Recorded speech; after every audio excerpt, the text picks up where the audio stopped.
नमस्कार प्यारे साथियों, स्वागत करते हैं हम आप सभी का अपने इस यूट्यूब चैनल पर। आज हम विजन आईएएस के इन्वायरमेंट सेक्शन के पार्ट 3 लेक्चर को कंडक्ट करने जा रहे हैं। टॉपिक हमारा है क्लाइमेट चेंज। इससे पहले हमने फॉरेस्ट बायोडायवर्सिटी से जुड़े जो भी इंपॉर्टेंट कंसेप्ट हैं, फैक्ट्स हैं, उसे कवर किया है अस्थिर से, जो भी एग्जामिनेशन के लिए इंपॉर्टेंट हैं। आज हम कंटिन्यू करेंगे क्लाइमेट चेंज। वैसे अगर देखा जाए तो प्रीलिम्स के लिहाज से या फिर मेंस के लिहाज से भी क्लाइमेट चेंज का टॉपिक काफी महत्वपूर्ण होता है। हर साल क्वेश्चंस आते हैं। एक बार अगर आपने पीवाईक्यू नहीं देखा है तो आप उसे देखिए, समझिए कि किस टाइप से क्वेश्चन आते हैं। एंड कॉन्फ्रेंस ऑफ पार्टी जो ऑर्गेनाइज होती है UNFCCC सब की, तो उन सब से भी क्वेश्चन पूछा जाता है। आउटकम क्या हुआ, एक तो डायरेक्ट क्वेश्चन ही आ गया था मेंस में कॉन्फ्रेंस ऑफ पार्टीज के आउटकम को लेकर, तो इसीलिए आपको उनसे जुड़े जो भी तथ्य हैं, फैक्ट्स हैं, याद होने चाहिए। ठीक है, तो शुरुआत करेंगे हम नेशनली डिटरमाइंड कंट्रीब्यूशन के टॉपिक से। वैसे मैंने इससे पहले ही समझा दिया है आपको कि नेशनली डिटरमाइंड कंट्रीब्यूशन क्या होता है। देखिए, थोड़ा सा मैं और एक्सप्लेन कर देता हूँ। पेरिस एग्रीमेंट जब हुआ था 2015 में, तो उस एग्रीमेंट में एक बात कही गई थी कि जो भी देश हैं, जो मेंबर्स हैं, सिग्नेटरी हैं पेरिस एग्रीमेंट के, उनको एक फ्रीक्वेंट पीरियड में अपना जो टारगेट है वो रिप्रेजेंट करना होगा और उसे बताना होगा कि वो क्या करने वाले हैं आगे के समय में, सो दैट जो भी क्लाइमेट चेंज या फिर ग्रीन हाउस गैस इमिशन सब हो रहे हैं उस पर काबू किया जा सके। तो that is called nationally determined contribution. यहाँ पर दिया गया है, आप देख सकते हैं, फर्स्ट NDC 2015 में। और जैसा कि मैंडेट है कि एवरी 5 ईयर्स में इसको अपडेट करना होता है, तो 2015, उसके बाद आप सोचेंगे कि 2020 में होना चाहिए था फिर, लेकिन उस समय कोविड आ गया था, आपको ध्यान होगा, तो ब्रेक लग गया था कॉन्फ्रेंस में भी, तो 2022 में अपडेट हुआ। फिर आप देखिएगा कि 5 साल के बाद 2027 सब में जो है अपडेट होगा, एक बार और आएगा, ऐसे ही चलेगा। तो यहाँ पर विभिन्न देश के NDCs हैं, लेकिन हम इंडिया के NDCs की बात करेंगे एंड भारत ने क्या प्रोग्रेस किया है इन सब पर भी चर्चा होगी। फिलहाल तो देखिए, यहाँ पर 2015 का इंडिया का NDC दिया गया है और फिर 2022 में ये अपडेट हुआ था, तो अपडेटेड वाला है। तो आपको प्रीवियस वाला नहीं याद रखना है, अपडेटेड वाला आप याद रख सकते हैं, क्योंकि ये डायरेक्ट क्वेश्चन भी आ सकता है। EPFO में इस टाइप के क्वेश्चन आए हैं, that's why you can remember it. तो क्या है target parameter? Reduce the emission intensity of its GDP from 2005 level, 45% कम करना है। अब आप देखिए, फर्स्ट टारगेट जो 2015 में था वो अचीव हो गया था, रिड्यूस बाय 33%। ठीक है, दैट्स वाई अपडेट करके इसको बढ़ा दिया गया। दूसरा है cumulative electric power installed capacity from non fossil fuel based energy. Non fossil fuel यानी कि रिन्यूएबल सब हो सकते हैं। तो 40% टारगेट था 2015 में, अपडेटेड में 50% किया गया, और आप देखिए 2015 वाला अचीव कर लिया गया था 43.81, यानी कि 40% प्लस हो गया, और अपडेट करके 2022 का टारगेट 50% कर दिया गया। That is the point. फिर देखिए, additional carbon sink through additional forest and tree cover. Simple ये है कि भाई पेड़ लगाओ। तो जो टारगेट थी 2015 में और 2022 वाले टारगेट दोनों सेम ही है, और ये याद रखेंगे आप। डायरेक्ट आपको पूछा जा सकता है, which of the following is a part of India's nationally determined contribution 2022। ठीक है, उसके बाद एक इंपॉर्टेंट पॉइंट है कि जो NDC 22 है इंडिया का, उसमें एक इंपॉर्टेंट कंपोनेंट ऐड किया गया था, mass movement for life. Project life आपने सुना होगा, नरेंद्र मोदी जी ने उसे लॉन्च किया था, लाइफ स्टाइल फॉर इन्वायरमेंट। अब आप समझिए कि क्या है भाई लाइफ। तो एक्चुअली आप डेली बेसिस पर कुछ ना कुछ गतिविधियां करते रहते होंगे, लाइक चार्जिंग पोर्ट में चार्ज लगा के छोड़ देना, फैन ऑन करके स्विच बंद ना करना, बल्ब ऑन करके स्विच बंद ना करना जब नीड ना हो। ये तो मैं घर की बात बता रहा हूँ।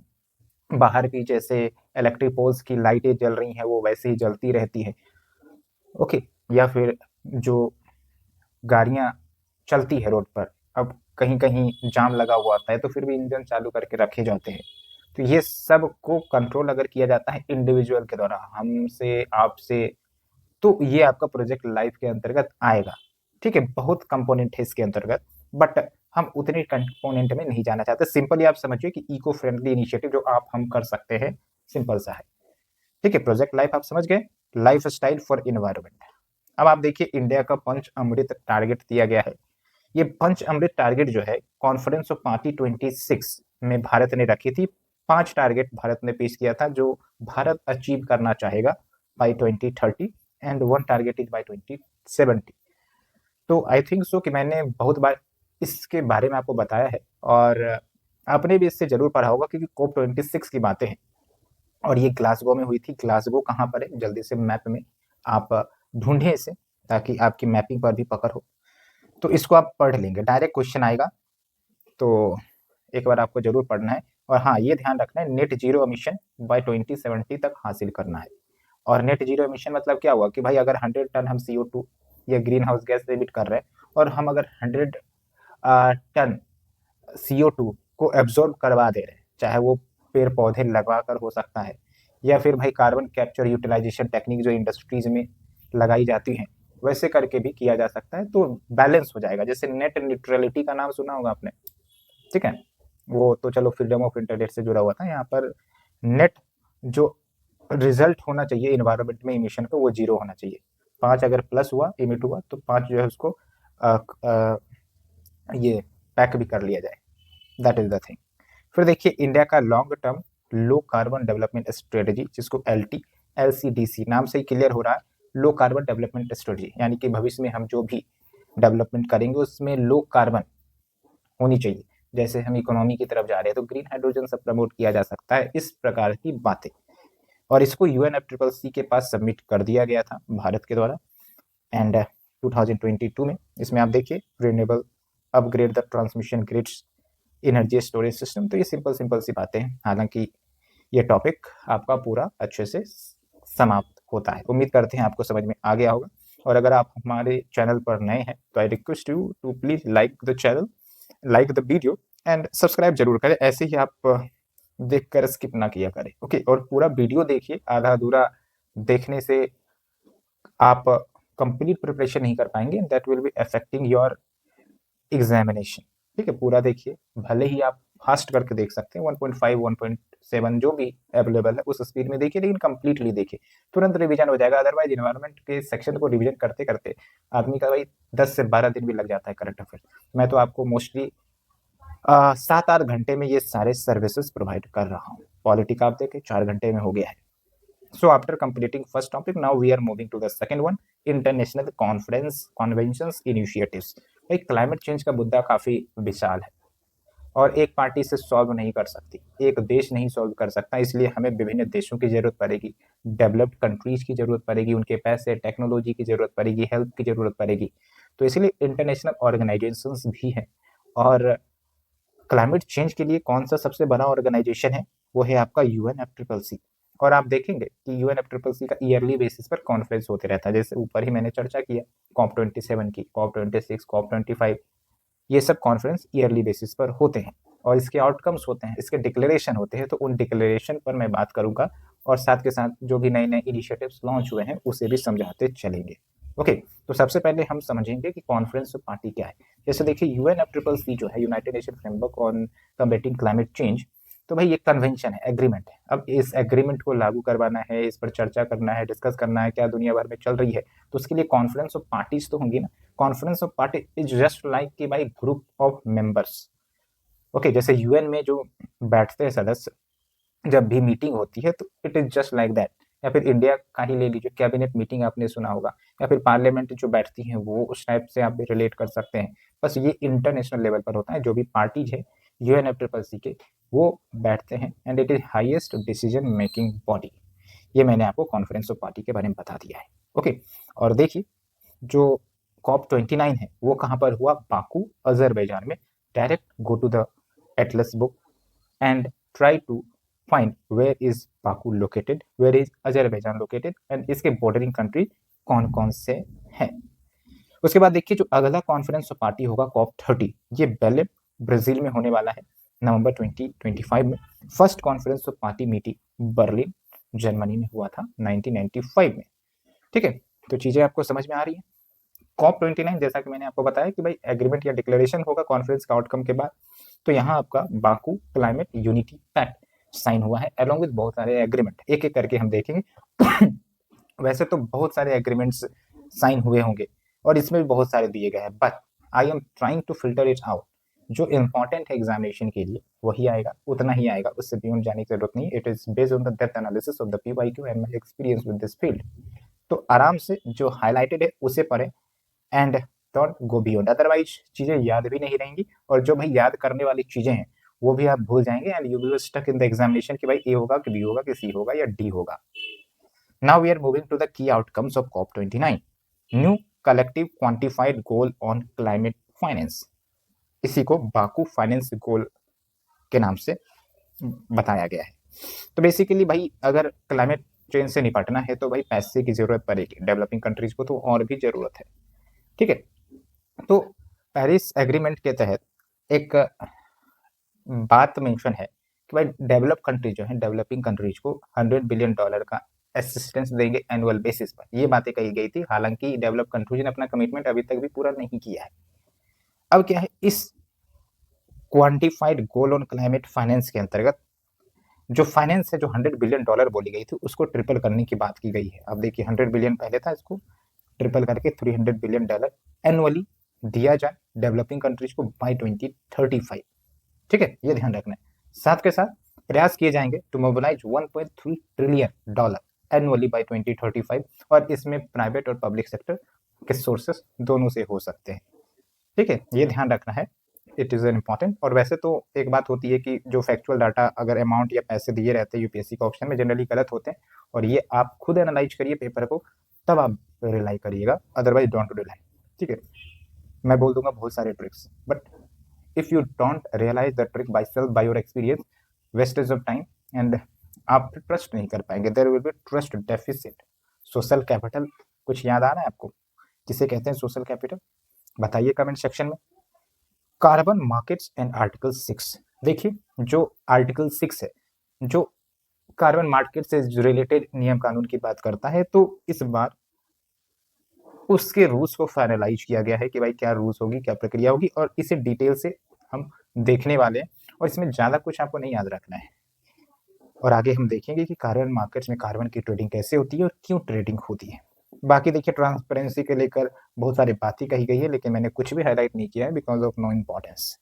Then we have the indigenous people in local communities, इनके लिए क्या कुछ बात कहा गया है, तो बाकू वर्क प्लान अडॉप्ट किया गया, साथ के साथ जो फैसिलिटेटिव वर्किंग ग्रुप है, ठीक है, of the local communities and indigenous people platform, इसके मैंडेट को रिन्यू किया गया है, इसमें चेंजेस किए गए हैं। तो भाई क्या है फैसिलिटेटिव वर्किंग ग्रुप, तो भाई इसे कॉन्फ्रेंस ऑफ पार्टी 24 में स्टैब्लिश किया गया था, कैटोवाइस। अब भाई कैटोवाइस कहाँ है, सर्च करिए, ओके, नाम से क्लियर किया जा रहा है कि वर्किंग ग्रुप क्या कार्य करती होगी, तो लोकल कम्युनिटी इंडिजिनियस पीपल सबको सपोर्ट करती होंगी, ठीक है। और ये जो वर्क प्लान है, it will begin to be implemented from 2025 with 3 focus area. देखिए नॉलेज एक्सचेंज, क्योंकि इनके पास काफी ज्यादा इंडिजिनियस नॉलेज होते हैं, ट्रेडिशनल नॉलेज होते हैं, जो हम इनसे ले सकते हैं for the conservation, for the protection of the earth from the adverse effect of the climate change. Then capacity building for engagement, integrating diverse value and knowledge system into the climate policy, क्योंकि ये बहुत सारे नियम नुस्खे जानते हैं जो कारगर साबित हो जाते हैं कभी कभी to deal with that situation, ठीक है। जैसे आप देखते नहीं, कभी आपको सर्दी खांसी हो जाती है तो कुछ दादी अम्मा के नुस्खे देखने को मिल जाएंगे घर में, तो कुछ इसी टाइप से आप समझ लीजिए। तो भाई इनको कहीं ना कहीं रेस्पेक्ट तो देना पड़ेगा ना। फिर देखिए जेंडर एंड क्लाइमेट चेंज, इसमें क्या बात कही गई है, लीमा वर्क प्रोग्राम को एक्सटेंड किया गया है, and this Lima work programme it is on gender and climate change, ठीक है। इसको कॉन्फ्रेंस ऑफ पार्टी 2014 में इस्टेब्लिश किया गया था, और इसमें क्या बातें की जाती है कि भाई क्लाइमेट चेंज से महिलाओं भी तो प्रभावित होती हैं, ठीक है, तो महिलाओं को भी शामिल किया जाना चाहिए डिसीजन मेकिंग में, और महिलाओं से जुड़े जो भी कंसर्न है उसको भी एड्रेस करने की जरूरत है, तो वही सब बात लीमा वर्क प्रोग्राम में बताया गया है। तो क्या याद रखेंगे, Lima work programme for what, gender and climate change, और इसको 10 ईयर्स के लिए एक्सटेंड किया गया है, ईयर नहीं याद रखना है, बस क्या है ये प्रोग्राम ऐसे याद रखना है, किसका है, कॉन्फ्रेंस ऑफ पार्टी UNFCCC का है। एंड लीमा कहाँ है, क्या ये पेरू में है या चिली में है या फिर USA में, कहाँ पर है लीमा। बाकी देखिए इश्यूज पेंडिंग, हम उसके डिटेल में नहीं जा रहे हैं। अब हम आ जाते हैं UNFCCC के बेसिक्स में। तो इसको 1992 में अडॉप्ट किया गया था। और ये फेमस जो अर्थ समिट है, जो रियो दे जेनेरियो, जो ब्राजील में एक लोकेशन है रियो दे जेनेरियो, वहां पर ये समिट हुई थी, इसलिए इसको रियो दे जेनेरियो समिट भी कहते हैं। तो इसे अडॉप्ट किया गया एंड 1994 में it came into the force. Headquarter इसका बोन जर्मनी में एंड काम वही है भाई, क्लाइमेट चेंज के मुद्दे को डील करना। बाकी मेंबरशिप आप देख लीजिए, कुछ इंपॉर्टेंट एग्रीमेंट्स है इसके, क्योटो प्रोटोकॉल 1997। अब ये सब स्टैटिक वाला पार्ट है, तो भाई बार बार स्टैटिक को रिवाइज आप करिए स्टैटिक बुक से, ठीक है। यहाँ आप बस ये देख लीजिए कि हाँ क्योटो प्रोटोकॉल 1997 में आया था। अब आप रिकॉल करने का प्रयास करिए कि what is this Kyoto protocol. अगर नहीं याद आ रहा है तो go to your static book environment का, वहां देखिए, अपने नोट्स में देखिए, हर जगह से पढ़ने की जरूरत नहीं है, अदरवाइज पैसा, रिसोर्सेस और टाइम सब कुछ इधर उधर हो जाता है, इसलिए बी केयरफुल। फिर देखिए पेरिस एग्रीमेंट 2050, इसको भी आप स्टैटिक से कवर करेंगे, ठीक है, क्योंकि ये दोनों इंपॉर्टेंट एग्रीमेंट है, that's why I am focusing more on it. Now we are talking about key initiatives और डिक्लेरेशंस जो लॉन्च हुए हैं कॉन्फ्रेंस ऑफ पार्टी 29 में। याद कीजिए कहाँ पर है भाई, कहाँ हुआ था ये? यस, बाकू अजरबैजान में। 30 कहाँ होने वाला है, याद आ रहा है आपको? कहीं जर्मनी तो नहीं, स्पेन तो नहीं? सोचिए, नहीं याद आ रहा है, वीडियो को 20 सेकंड 30 सेकंड के लिए बैक करिए, देखिए चीजें याद हो जाएंगी। That is the process. तो क्या इनिशिएटिव भाई? Reducing methane from organic waste declaration. इस इनिशिएटिव के नाम से ही क्लियर हो रहा है, मीथेन को रिड्यूस करने की बात हो रही है फ्रॉम द एटमोस्फेयर, और इसको लॉन्च किया गया है UNEP led climate and clean air coalition. Methane भी ग्रीन हाउस गैस है भाई, एग्रीकल्चरल फील्ड जो वाटरी होते हैं वहां से मीथेन इमिशन हो जाता है, या कैटल सब से भी मीथेन रिलीज होते हैं, कैटल के जो वेस्ट हैं उन सब से भी रिलीज होता है। तो क्या काम है भाई? सेक्टोरल टारगेट सेट करो मीथेन इमिशन को कम करने के लिए फ्रॉम द ऑर्गेनिक वेस्ट। नाम से क्लियर हो रहा है, तो ऑब्जेक्टिव भी आपको अगर ऑप्शन में रहेगा तो कोई दिक्कत नहीं है। And it will support the implementation of 2021 global methane pledge. और ये ध्यान रखना है, this methane pledge was launch at conference of party 26। और इस पर मैं आपको फोकस करूंगा कि आप जरूर गूगल करें, सर्च करें क्या है ये, क्या इंडिया मेंबर है, तो आपको पता चलेगा कि इंडिया इसका मेंबर नहीं है। और जब इसका इंडिया मेंबर नहीं है तो वैसे भी इंडिया जो है इस नए डिक्लेरेशन का मेंबर नहीं है, सिग्नेटरी नहीं है। That is the point you need to remember, okay. फिर देखिए global energy storage and grids pledge. ये ग्लोबल एनर्जी स्टोरेज के प्रमोशन सबकी बात करता है। आप देखिए एक टारगेट है 1500 गीगावाट ऑफ एनर्जी स्टोरेज को डिप्लॉय किया जाना चाहिए in the power sector globally, and it set the target for 2030। That is the simple thing you need to remember. और ये सब आपको ध्यान रखना है कि सब कॉन्फ्रेंस ऑफ पार्टी 29 में लॉन्च हुआ है। Then we have the green energy pledge, green energy zone and green energy corridor. COP 29 presidency यानी कि अजरबैजान के इनिशिएटिव के आधारित है। ग्रीन एनर्जी जोन को प्रमोट करने का एम है इसका। ग्रीन एनर्जी क्यों भाई? क्लाइमेट चेंज को टैकल करना है तो भाई ग्रीन एनर्जी सबको प्रमोट करना पड़ेगा। इसमें क्या है भाई, देखो सेंट्रलाइज्ड हब, जो ग्रीन एनर्जी जोन है ये सेंट्रलाइज्ड हब है, और यहाँ पर variable renewable energy resources, renewable energy infrastructure सब मौजूद होंगे। सेंट्रलाइज हम मतलब डेडिकेटेड एरिया बोल लीजिए आप, दैट इज द थिंग। फिर hydrogen declaration, hydrogen, green hydrogen सबको प्रमोट करने के लिए ये आपका है। और non legally binding, non legally binding मतलब इन्फोर्सेबल नहीं होगा, ये देशों के मर्जी पर निर्भर करेगा। Then we have the Baku Harmoniya climate initiative for farmers. अब देखिए फार्मर्स के लिए भी कुछ कुछ इनिशिएटिव्स लाए गए हैं। कॉप 29 प्रेसिडेंसी यानी कि Azerbaijan in partnership with FAO, ये याद रखना है आपको। और नाम से ही क्लियर हो रहा है कि भाई फार्मर्स जो है उनका भी तो रोल होगा क्लाइमेट चेंज को डील करने के लिए, तो उनके रोल को रिकॉग्नाइज करना, क्योंकि अब बहुत सारे green house gas emission agriculture field से भी तो होता है, जैसे पराली जलती है, आपने देखा होगा। तो अगर फार्मर पराली नहीं जलाएंगे तो इमिशन कम होगा ना, ठीक है। या फिर ज़्यादा वाटर इंसेंटिव क्रॉप्स नहीं ग्रो करेंगे तो भी मीथेन इमिशन कम होगा। सो इसलिए इनका भी रोल मायने रखता है। And then it is hosted by FAO as a part of food and agriculture for sustainable transformation fast partnership. अब फिर सवाल उठता है फास्ट पार्टनरशिप क्या है भाई? तो मल्टी स्टेक होल्डर प्लेटफॉर्म है जो कि कॉन्फ्रेंस ऑफ पार्टी 27 में स्टैब्लिश हुई थी to strengthen the quantity and quality of climate finance in the agricultural food system. ठीक है, क्लाइमेट फाइनेंस मतलब क्लाइमेट के लिए दिए जाने वाले पैसे, ठीक है, क्लाइमेट को डील करने के लिए। क्लाइमेट फाइनेंस का एक टॉपिक ही है, हम आगे डिस्कस करेंगे, don't worry. Then we have the climate finance action fund. ये अजरबैजान का इनिशिएटिव है। नाम देखिए, नाम से क्लियर हो जाए, क्लाइमेट फाइनेंस एक्शन फंड। कि भाई जो क्लाइमेट रिलेटेड जो दिक्कतें चल रही है उसको फाइनेंस करने के लिए जो फंड है। ओके, तो हम देखिए क्लाइमेट प्रोजेक्ट्स रिन्यूएबल प्रोजेक्ट्स भी हो सकते हैं इन द डेवलपिंग कंट्री, उसको सपोर्ट करेगा to keep the temperature rise with in the 1.5 degree Celsius. Already एक प्रोडिक्शन है आईपीसीसी असेसमेंट 2021 का कि भाई अगर करंट ट्रेंड चला तो 1.5 डिग्री सेल्सियस हम 2040 तक ही ब्रीच कर देंगे, जबकि हमें कंट्रोल करना है ग्लोबल टेम्परेचर राइज को, क्योंकि हम लोग सिर्फ बातें कर रहे हैं ना, एक्शन नहीं हो रहा है। अब देखिए यूएसए, वो तो वहाँ के जो अभी करंट प्रेसिडेंट है वो मानने को भी तैयार नहीं है कि भाई क्लाइमेट चेंज जैसी चीज़ें होती हैं। और दूसरी बात ये भी है कि अब धीरे धीरे वो जो है ना बैक फुट पर जा रहे हैं, जितने जितने फाइनेंशियल सपोर्ट ऑर्गेनाइजेशन सबको दिए जाते थे उनके तरफ से वो सब पीछे खींचा जा रहा है। अभी रिसेंट में बहुत सारे न्यूज आए हैं, hope you are updated with that news as well. And कहाँ से आएगा ये पैसा देखिए, तो फॉसिल फ्यूल प्रोड्यूसिंग कंट्री जैसे मिडिल ईस्ट वाले बहुत सारे देश हो सकते हैं, एज वेल एज कंपनी जो ये सब चीज़ें प्रोड्यूस करती हैं।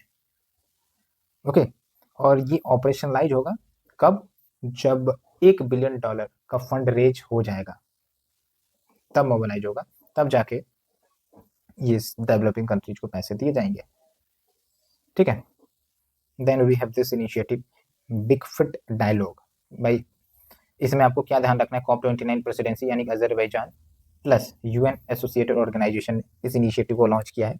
और क्या एम है, क्लाइमेट फाइनेंस का इस्तेमाल करके या इन्वेस्टमेंट या ट्रेड, इन सब का इन्वेस्टमेंट इस्तेमाल करके जो भी नेशनल एम्बिशंस है, एक्शन है क्लाइमेट चेंज को लेकर, उसको फुलफिल किया जाए। सिंपल सा ऑब्जेक्टिव है भाई, क्लाइमेट चेंज का मुद्दा है तो क्लाइमेट रिलेटेड मैटर पर ही तो बातें होती है generally. Okay, so that is the thing. And now we have this last one, 1.5 degree partnership for action on climate transition program।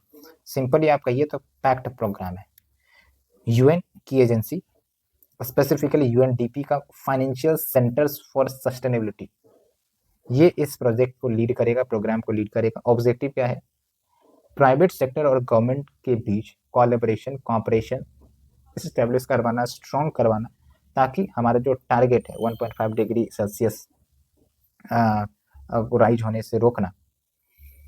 Okay, that is the thing by 2025। Simple सा, ज़्यादा आपको परेशानी नहीं हो रही होगी उम्मीद करते हैं। जितना सिंपल हो रहा है मैं आपको उतना सिंपल से बताते चल रहा हूँ, सो बस आपको शांति से सुनना है और 2-3 बार आप देखेंगे सुनेंगे, it will be automatically going into your mind, there is no issue. फिर एक अन्य इनिशिएटिव का नाम जिक्र है यहाँ पर, ग्लोबल एनर्जी एफिशिएंसी अलायंस, और ये यूएई यूनाइटेड अरब एमिरेट्स ने लॉन्च किया to double the global energy efficiency rates by 2030। Energy efficiency क्या होता है थोड़ा सा आप हमें बताइए।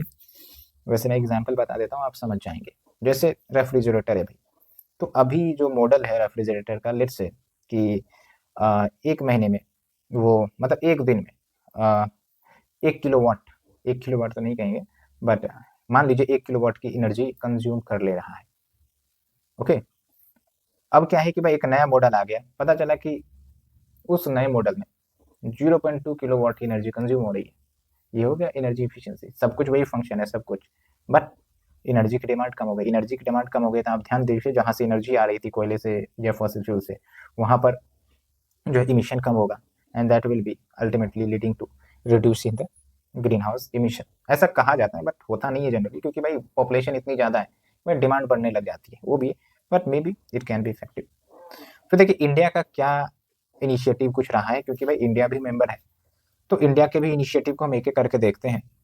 तो पहली बात तो ये कि भारत ने भी $1.3 ट्रिलियन एनुअल का टारगेट का गोल सेट किया है under this new collective quantified goal. मतलब ये जो गोल है भारत इसका समर्थन करता है, सिंपली अगर कहें तो। कहाँ गया जो हमने देखा था, यहाँ पर आप देखिए, है ना, सिंपल सा, ज़्यादा टिपिकल नहीं बनाना है आपको इश्यू को। और वही है कि ग्रांट से भी पैसे आ सकते हैं या फिर गवर्नमेंट भी दे सकती है। फिर देखिए एक इम्पॉर्टेंट पॉइंट आपको ध्यान रखना है यहाँ पर, कि अभी क्या था ना, ये जो कॉन्फ्रेंस हुआ था इसमें चर्चा हुई थी कि भाई उम्मीद किया जा रहा है कि ये जो टारगेट हमने रखा है 1.5 डिग्री या फिर 2 डिग्री सेल्सियस को राइज होने से रोकने का, हो सकता है ये अचीव ना हो।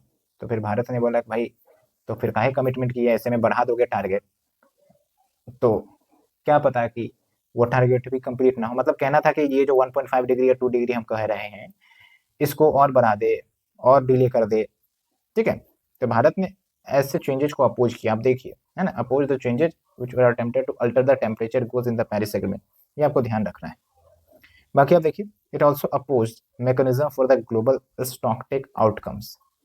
अब यहाँ पर एक कीवर्ड आ गया, ग्लोबल स्टॉक टेक, क्या है भाई? तो इसके अंतर्गत क्या है, पेरिस एग्रीमेंट में जो बातें कही गई है टेम्परेचर को लिमिट करने के लिए, ओके, तो उसके लिए देश इनिशिएटिव ले रहे हैं कि नहीं ले रहे हैं, प्रोग्राम कुछ लॉन्च किया जा रहा है कि नहीं लॉन्च किया जा रहा है, इसका रिव्यू कौन करेगा। तो इसलिए बात की गई थी कि एक मतलब वंस एवरी 5 ईयर्स देश जो है वो बताएं कि भाई वो क्या किस प्रोग्रेस पर है। मतलब ये सिंपली कहें तो प्रोग्रेस असेसमेंट होगा। आप देखिए, it is a process for the country to see whether they are collectively making progress towards meeting the goals of this agreement और not once in 5 years, okay. तो भारत ने फॉलो अप मैकेनिज्म को oppose किया है, मतलब ये review progress को भारत समर्थन नहीं करता है। उसके बाद देखिए, India at the conference of 29 side events, मतलब और भी मेंबर जब होंगे तो उनके साथ मिलकर बातचीतें, कुछ इनिशिएटिव सब चर्चा हुआ होगा भाई। तो एक तो डिजास्टर रेजिलेंट इंफ्रास्ट्रक्चर, क्या होता है भाई कि ऐसे इंफ्रास्ट्रक्चर तैयार किए जाए कि जो डिजास्टर रेजिलेंट हो। रेजिलेंट मतलब अगर डिजास्टर आ भी जाए तो भी इंफ्रास्ट्रक्चर को कुछ ना हो, जैसे रोड सब है तो उसको अच्छे मटेरियल से बनाया जा सकता है, ठीक है, जो डैम से बनाए जाते हैं, ठीक है, जो नेचुरल बैरियर्स बनाए जाते हैं to tackle the cyclone effect around the coast, तो डिजास्टर रेजिलेंट हो, सिंपल सा मतलब है। और ये इंडिया ने ही इस इनिशिएटिव को लॉन्च किया था और इसके बारे में आपको थोड़ा सा जाकर पढ़ना है, I am requesting you, okay. उसके बाद देखिए, lead IT meet. Lead IT का मतलब होता है leadership group for energy transition, okay. और स्वीडन के साथ मिलकर इंडिया ने मीटिंग किया और इसमें सिंपल से बात ये कहा जाता है कि जो भी इंडस्ट्रीज हैं भाई, इंडस्ट्रीज में एमिशंस करते हैं तो उनको ट्रांजिशन करना है क्लीन फ्यूल की तरफ, ताकि इंडस्ट्री कम एमिशन करे और there should be contribution towards dealing with the climate change, okay. So ये हमने डिस्कस कर लिया। Now we are moving to the next article, article 6 next article है और आर्टिकल 6 में हम मीट कर रहे हैं। क्या है भाई आर्टिकल 6? याद होगा आपको, जब हम पहला आर्टिकल डिस्कस कर रहे थे तो आपको मैंने आर्टिकल 6 के बारे में बताया था। It is related to carbon trade rules and regulation, जो अभी फाइनलाइज हुआ है इस कॉन्फ्रेंस ऑफ पार्टी 29 में, ठीक है। तो एक सबसे पहला फैक्ट आपको याद रखना है कि article 6 of the Paris Agreement mentioned in news related to what? So it deals with the rules for carbon trading. Okay, simple सा है। अब फिर एक नया लोचा आ गया भाई, क्या है कार्बन ट्रेडिंग? तो कार्बन की ट्रेडिंग जो होती है मार्केट में वही है कार्बन ट्रेडिंग। अब आप सोचेंगे कि ये कार्बन ट्रेडिंग कैसे होता है भाई, तो आप समझिए कि कोई देश है, समझिए ए और बी, देश नहीं मानते कंपनी मानते हैं, ए और बी, ठीक है। अब इनको बोला गया है कि भाई आप जो है सिर्फ 5 टन ही इमिट कर सकते हैं, दोनों को बोला गया, ओके। अब भाई ए जो है लेट्स से 5 टन इमिट ना करके, कुछ डिमांड बढ़ गई होगी इनकी, लालच बढ़ गया होगा, पता चला 6 टन इमिट कर दिया। बी जो है इनकी डिमांड सब उतना नहीं थी, तो इसने सिर्फ 4 टन ही इमिट किया। तो अब क्या करेगा ये, ए जो है बी से कार्बन ट्रेडिंग कर लेगा कि भाई एक कार्बन कंटेंट या जो भी है कार्बन इक्विवेलेंट आप हमें दे दो, बदले में पैसे ले लो, कार्बन क्रेडिट हमें दे दो, ठीक है। बोलेगा ठीक है भाई, पैसा दे और काम ले। तो इससे क्या हो गया कि इस बी को पैसा मिल गया और एक को एक एक्स्ट्रा कार्बन क्रेडिट मिल गया कि वो जो extra 1 unit of carbon emission किया था, 1 टन जो एक्स्ट्रा किया था वो करने की परमिशन मिल गई। और बहुत सारे कंपनी जो है, खासकर एमएनसी सब, रिच रईस कंपनी, वो यही सब करते हैं, है ना। तो ये सिंपल सा थिंग है कार्बन क्रेडिट का। और ये जो कार्बन ट्रेडिंग है ये क्योटो प्रोटोकॉल 1997 में इंट्रोड्यूस की गई थी, ये ध्यान रखना है। पेरिस क्लाइमेट एग्रीमेंट में भी है इसकी बातें, लेकिन इंट्रोड्यूस अगर पूछा जाएगा तो Kyoto protocol 1997।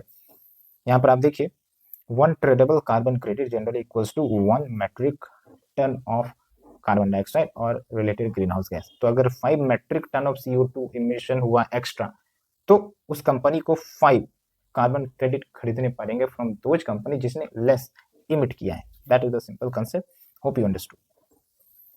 Okay, then we have the one another concept, बस कीवर्ड बेस पर याद रखना है, कॉरस्पॉन्डिंग एडजस्टमेंट। ये आपका article 6.2 of the Paris agreement में मेंशन है। इसमें क्या है कि आप समझिए जो कार्बन क्रेडिट वाला जो सिस्टम है, अब कोई कंपनी किसी देश की होगी, ठीक है, उसने कार्बन क्रेडिट खरीदा होगा, किसी ने बेचा होगा, तो ऐसे में उनके इमिशन लेवल में चेंज आ गई ना। पहले अगर 5 उन्होंने इमिट किया था, तो अब चूंकि उन्होंने कार्बन क्रेडिट खरीद लिया लेट से, तो 6 इमिट कर दिया, तो चेंज आ गई ना इमिशन लेवल में।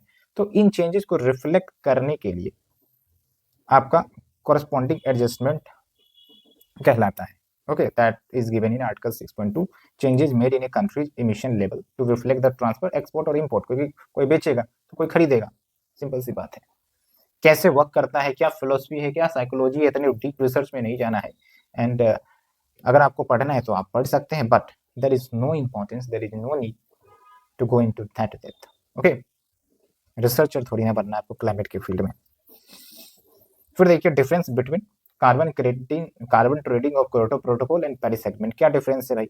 वैसे तो हमने ट्रेडिंग वाला सिस्टम बता दिया है, तो मैंने आपको बताया था कि क्योटो प्रोटोकॉल से ही ओरिजिनेट हुआ है।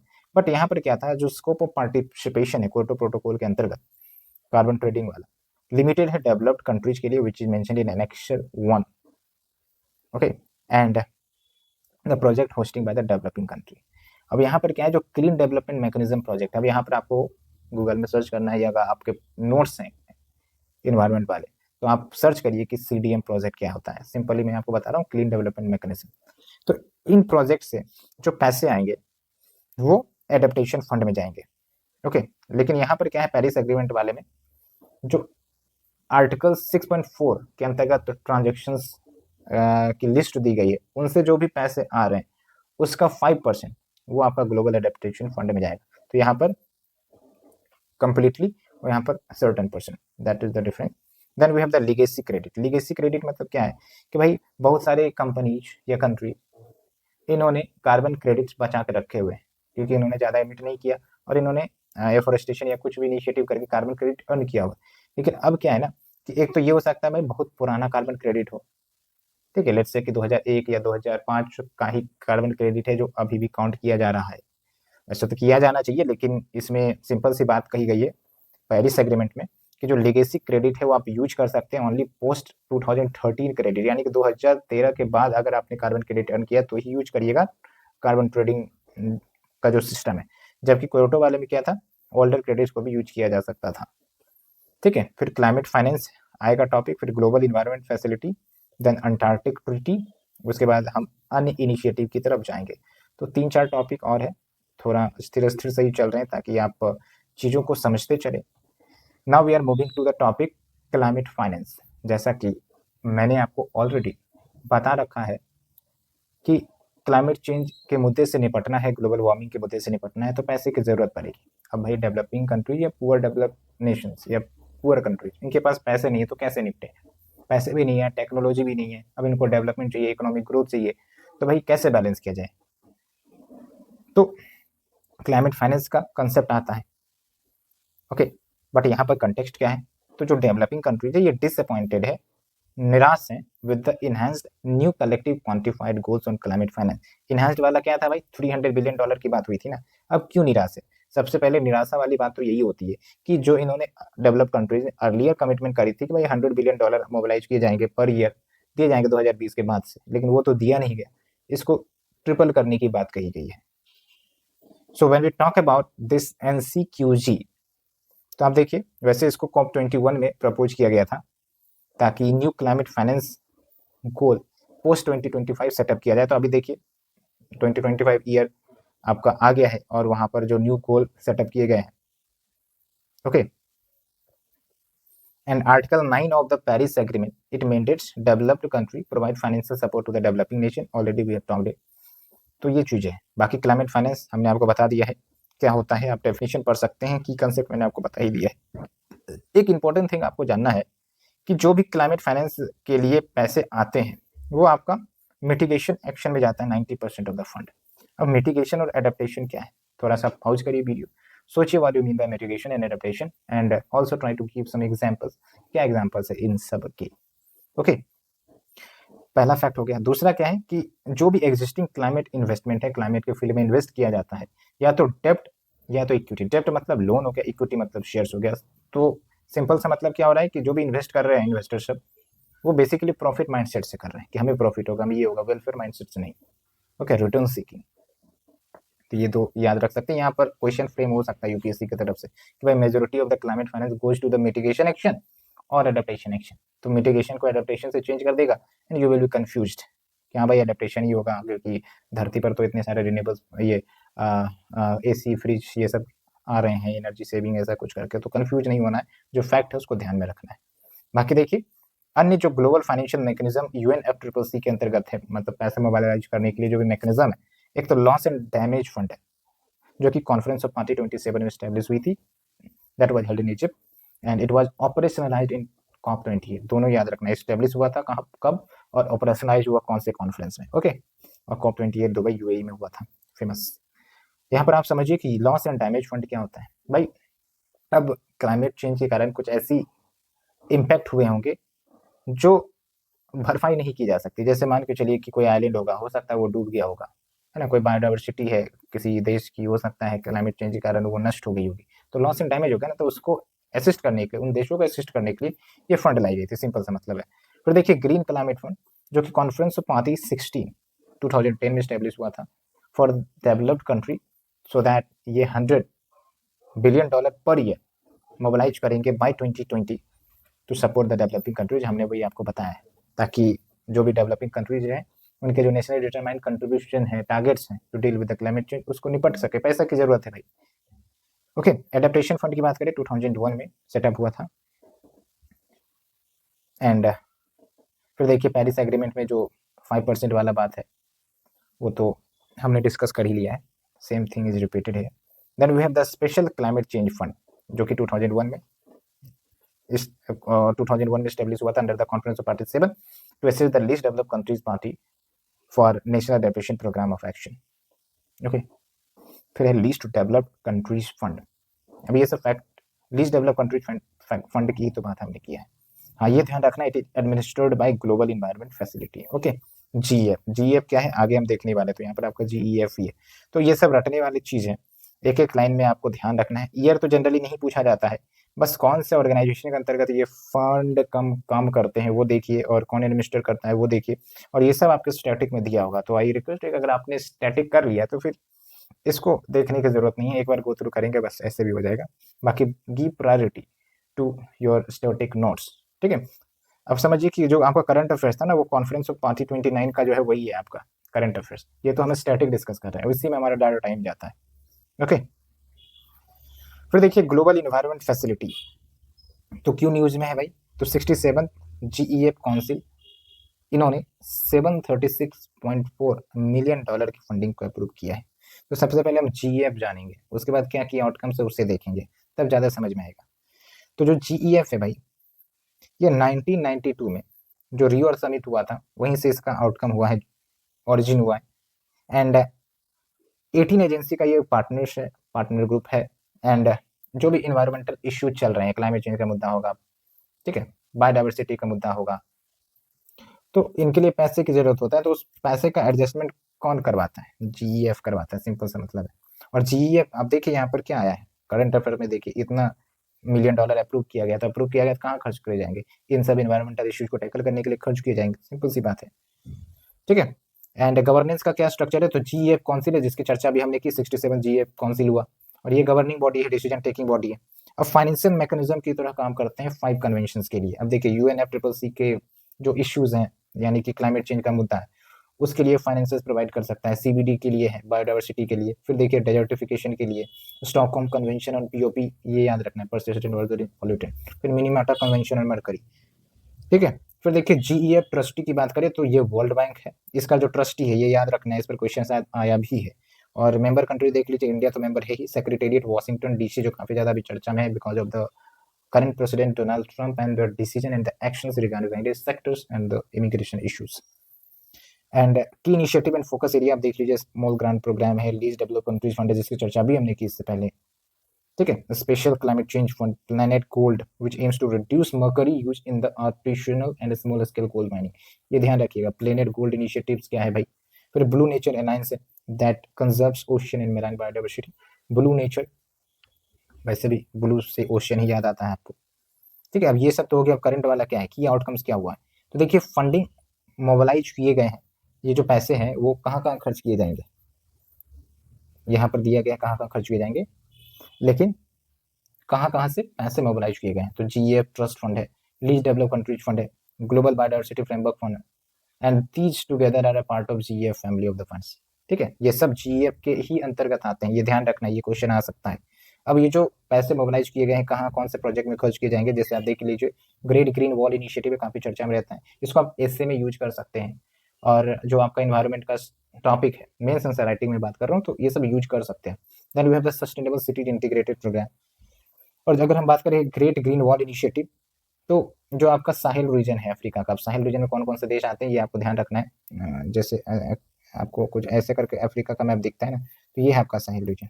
ठीक है, अब कंट्रीज के नाम आपको देखने, तो यहाँ पर आप देखेंगे कि रेगिस्तान है भाई, सहारा डेजर्ट है। ठीक है, तो वहां पर इकोलॉजी को रिस्टोर करने के लिए वो आपका ग्रेट ग्रीन वॉल इनिशिएटिव का कंसेप्ट लाया गया है। जबकि अगर हम बात करें सस्टेनेबल सिटीज इंटीग्रेटेड प्रोग्राम की, तो 20 कंट्री प्रोग्राम है, अर्बन सिस्टम ट्रांसफॉर्मेशन जो कि क्लाइमेट फ्रेंडली हो, इन्वायरमेंट फ्रेंडली हो। इस फंडिंग में 2 इंडियन प्रोजेक्ट्स भी शामिल है। एक तो है enhancing the conservation and sustainable use of biodiversity, नाम से क्लियर हो रहा है बायोडाइवर्सिटी के कंजर्वेशन सबके लिए है। उसके बाद है cohabitat, that talks about conservation and sustainable management of wetlands, forest and grasslands, इन सबके कंजर्वेशन के लिए आपका कोहैबिटेट है, और इसके लिए पैसे मोबिलाइज किए जाएंगे फ्रॉम द GEF। एंड ये ध्यान रखना है आपको कि ये जो प्रोजेक्ट्स की बात हमने करी है अभी, ठीक है, these are implemented by UNDP along with Indian ministry of environment. India वाले जो प्रोजेक्ट की बात हमने की है। ओके, बाकी ग्लोबल इन्वायरमेंट फैसिलिटी के बारे में चर्चा हमने कर दिया है। Now we are moving to the Antarctic treaty. भाई अंटार्कटिका जो है कहाँ पर है, थोड़ा सा सोचिए। सदर्न हेमिस्फीयर में, सदर्न हेमिस्फीयर में सबसे साउथ में चले जाएंगे तो आपको अंटार्कटिका ही मिलेगा। बर्फ से पूरा ढका हुआ है तो कॉन्टिनेंट बट बर्फ से ढका हुआ है, ग्लेशियर से ढका हुआ है। लेकिन क्लाइमेट चेंज के कारण काफी ज्यादा इंपैक्ट वहाँ के ग्लेशियर पर पड़ रहे हैं, ग्लेशियर मेल्ट हो रहा है। अब तो ये भी सुनने में आ रहा है कि कुछ कुछ जो आइस शेल्फ है वो सब टूट टूट के मेनलैंड ओशन में आ रहे हैं। ठीक है, and they are striking with the small islands that can have disastrous effect for these island country। ठीक है, तो ये सब इम्पैक्ट हो रहा है आपका क्लाइमेट चेंज का।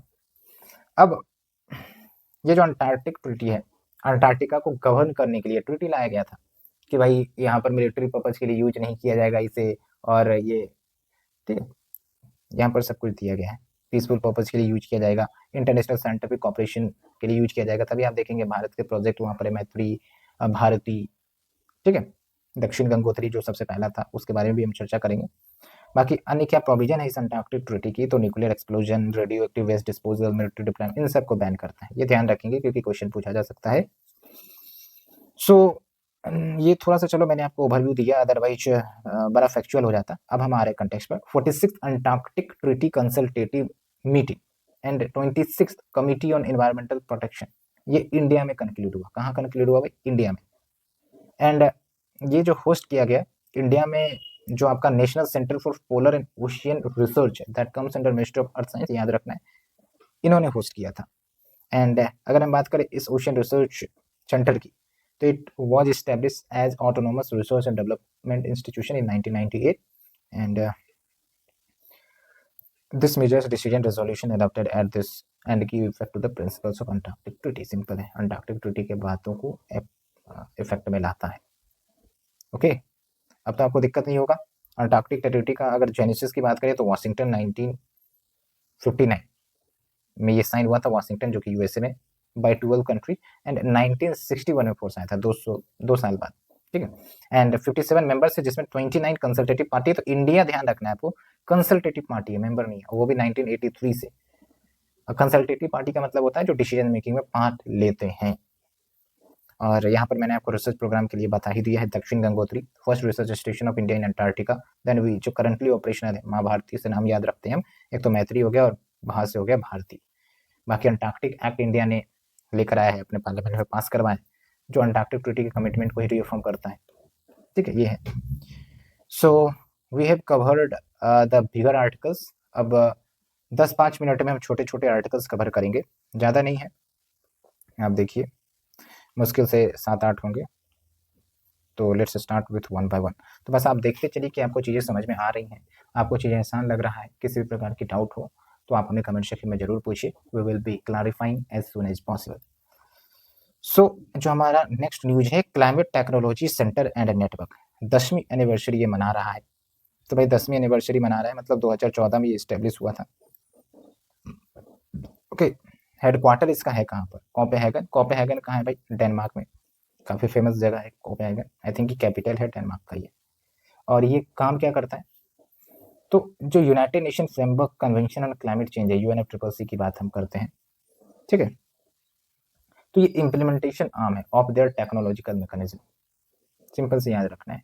And it is hosted bye UNEP। UNEP के बारे में भी आपको जाके पढ़ना होगा, हालांकि अगर आगे दिया गया होगा इस मैगजीन में तो हम पढ़ाएंगे, तो आप चिंता ना करें। बट UNEP, UNDP इन सब के बारे में आपको पता होना चाहिए, ताकि आप एलिमिनेट भी कर सके ऑप्शंस को। ओके, तो व्हाट इज द फंक्शन? जैसे आप समझिए कि भाई अगर आपको इन्वायरमेंटल क्राइसिस से डील करना है तो टेक्नोलॉजी भी तो एक रोल प्ले कर सकती है। तो जो देश जिनके पास वो टेक्नोलॉजी नहीं है, तो उन देशों में वो टेक्नोलॉजी प्रोवाइड करवाई जाए, वो काम ये करेगा।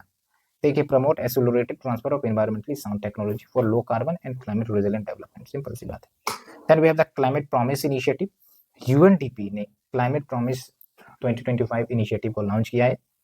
ये ध्यान रखना है, UNDP ने लॉन्च किया है। अब मैं आपको फिर से बता रहा हूँ, UNDP के पास जाकर आप उसके 5-6 पॉइंट्स याद करेंगे, क्योंकि स्टैटिक और करंट दोनों मिलाकर UPSC क्वेश्चन पूछती है। तो नाम क्या है भाई? Climate promise initiative.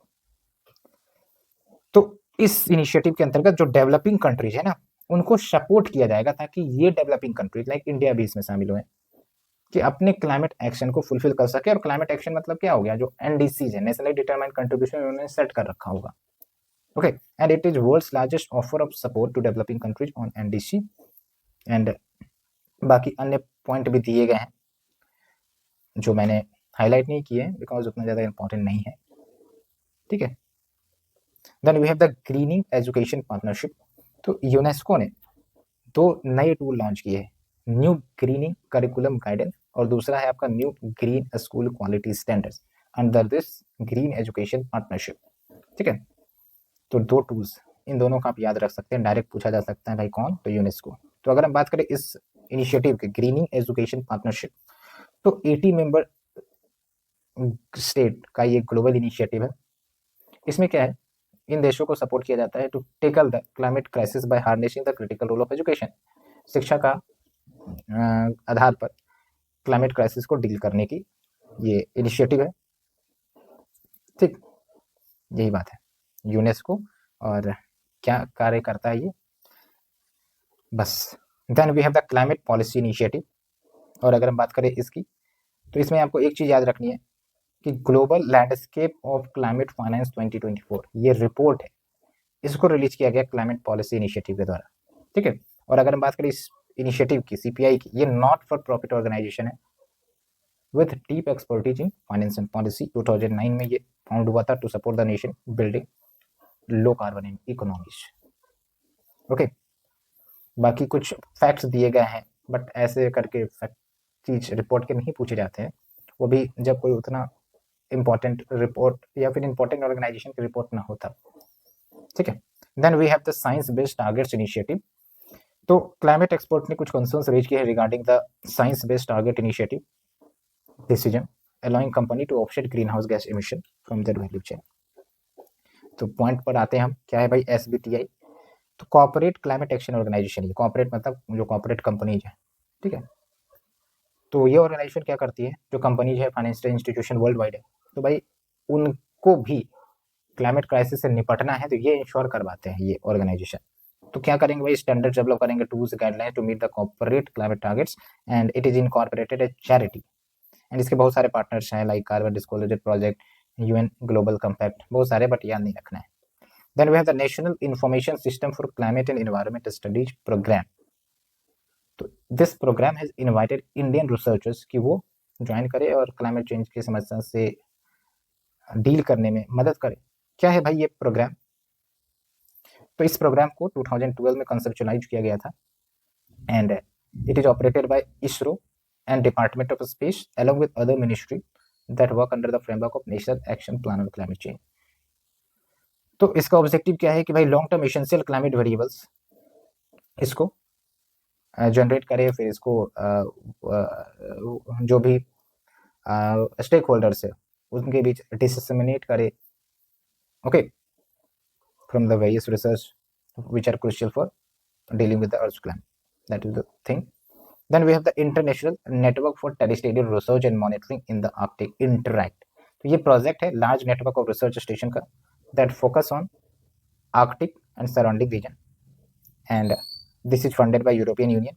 वही ऑब्जेक्टिव की बात करें तो भाई कैपेसिटी बिल्टअप करो, identifying, understanding, predicting and responding to the diverse environmental changes जो हो रहे हैं आर्कटिक में, क्योंकि यहाँ पर क्या है आर्कटिक के लिए ना ध्यान रखना है। Then we have the last one, then we will conclude the session, then in the next class we will be dealing with the climate mitigation and adaptation. ठीक है, ऐसे ही करके कहीं ना कहीं 2-3 या 4 क्लास में मैक्सिमम खत्म हो जाएगा। वैसे आपके पास टाइम भी है तो धीरे धीरे भी पढ़ सकते हैं, कोई दिक्कत नहीं है, बट जो भी पढ़े पूरा सही से पढ़ना है आपको। We have the 1 million youth action challenge. तो ये जो आपका 1 मिलियन यूथ एक्शन चैलेंज है, it is promoted by 1 UN climate change learning partnership, UNCC learn, इनके द्वारा प्रमोट की जाती है। और अगर हम बात करें UNCC लर्न की, ये कोलैबोरेटिव इनिशिएटिव है जिसमें 36 मल्टीलेटरल ऑर्गेनाइजेशन शामिल है वर्किंग टुगेदर सो दैट देशों को मदद की जा सके, so that these country build the knowledge skills they need to tackle the climate change. सब कुछ ऊपर जो भी हम बात कर रहे हैं कुछ ना कुछ उसी से रिलेटेड ही है। एंड 4 सस्टेनेबल डेवलपमेंट गोल्स को ये प्रमोट करता है। एक तो SDG 6, SDG 12, SDG 15, SDG 30। ये SDG याद होनी चाहिए आपको। क्यों? एक तो प्रीलिम्स में पूछा जा सकता है, अभी तक तो वैसे पूछा नहीं गया है। दूसरा है कि मेंस के लिए वाले आप कंक्लूजन इंट्रोडक्शन में यूज कर सकते हैं। So friends, this is the end of the session. Hope you had completed till the last topic we have covered, and next lecture में we will be starting with the new topic adaptation mitigation. तो वैसे तो मैंने आपको बता ही दिया है कि मिटिगेशन और एडेप्टेशन में क्या अंतर होता है, तो इससे जुड़े जो भी इनिशिएटिव्स होंगे वो हम डिस्कस करेंगे। लाइक ग्रीन क्रेडिट रूल है, तो क्या है भाई ये रूल, इसके बारे में बहुत सारे डाटा दिए गए हैं। ग्रीन वॉशिंग से रिलेटेड आई थिंक UPSC ने क्वेश्चन भी पूछा है प्रीवियस ईयर में, तो उससे भी देखेंगे, और कैसे ग्रीन वॉशिंग होता है, किस प्रकार से एक्सप्लॉयटेशन है। Then we have the direct air capture and storage plant, तो ये क्या प्रोजेक्ट है भाई, वो से भी हमें देखना है। CO2 टू मिथेनॉल कन्वर्जन, किस प्रकार से कार्बन डाइऑक्साइड से मिथेनॉल हम बना सकते हैं, अगर ये कॉमर्शियलाइज होता है तो आप समझिए कि एक हमें अल्टरनेटिव मिल जाएगा to deal with the green house gas कि अगर इमिशन होता है तो हम उसे कन्वर्ट कर सकते हैं मिथेनॉल में। Okay, then we have the green tug transition program, उसे भी हम देखेंगे। उसके बाद टर्म्स इन यूज जो रहते हैं, कार्बन फार्मिंग क्या है, इस प्रकार के क्वेश्चंस पूछे जाते हैं। Carbon border adjustment mechanism, Keeling curve काफी ज्यादा चर्चा में रहता है। ग्रीनियम, टील कार्बन क्या होता है, ये सब कुछ टर्म्स है। वाटर क्रेडिट पर भी क्वेश्चन आए हैं पास्ट में UPSC की तरफ से, तो वो भी हम देखेंगे। Then we have the biodiversity credit, glacier geo engineering, तो ऐसे हैं छोटे छोटे। Then we have the organization, मैंने आपको बोला था ऑर्गेनाइजेशन भी न्यूज में रहती है, तो हम डिस्कस कर लेंगे। हालांकि ये सब आपका स्टैटिक वाला टॉपिक है, तो स्टैटिक अगर आपने सही से पढ़ा है तो फिर फर्दर डिटेल में जाने की जरूरत नहीं, जो करंट अफेयर की इशू होगी उससे भी आप काम चला सकते हैं। ठीक है, फिर देखिए WMO से रिलेटेड है, इंटरनेशनल क्रायोस्फीयर क्लाइमेट इनिशिएटिव। उसके बाद हम पॉल्यूशन के टॉपिक पर कूदेंगे। So this is end of the session, and thank you. If you have any issue or the doubts, you can raise in the comment section, then we will be trying to solve as soon as possible. And if you are liking the video, if you are enjoying this session, then please do like, share, subscribe, and join our Telegram channel for the PDF and other related queries and the information. Thank you very much.